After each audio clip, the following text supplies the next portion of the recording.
দেশের যে অবস্থা রে বুঝছো কি হয়েছে ভাই?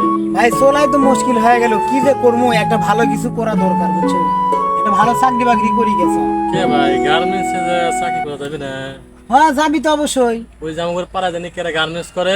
এই ভালো কথা মনে পড়ছু ওই যে সিটার ফরিদ ঠিক আছে সিটার আবার কে? আচ্ছা দেখি আজকে আমি আসুক এদিক দিয়ে ওর ধরবো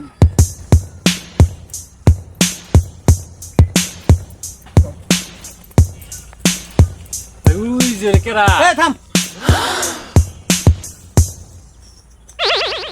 রে তুই সিটার ফরিদ না হেই! কারে কি বলো তুমি?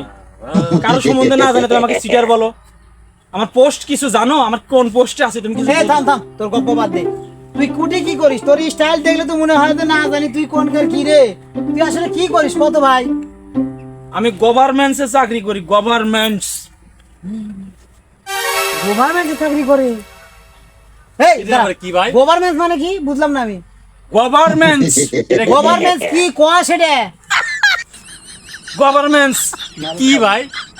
এ গভর্নমেন্ট কি সেটা কোয়া গার্মেন্টস। এ শালা মানে গার্মেন্টে চাকরি করে তুই যে পাটলিস শালা আর শালা তুই হাতে শালা পাট শালা শালা গার্মেন্টে চাকরি করে শালা যে পাটটালে মানে ডিসির পোলা বুঝিস শালা ডিসি আজকে শিকার জীবনে যদি আচ্ছা ভাই। আমাদের সামনে আসে Government শালা কি? জীবনে পাট লিবি না গভর্নমেন্টস কি? আরে শালা তো কোবারি পার না শালা মূর্খ গার্মেন্টস। শালা যা ভাই কাজ তো যা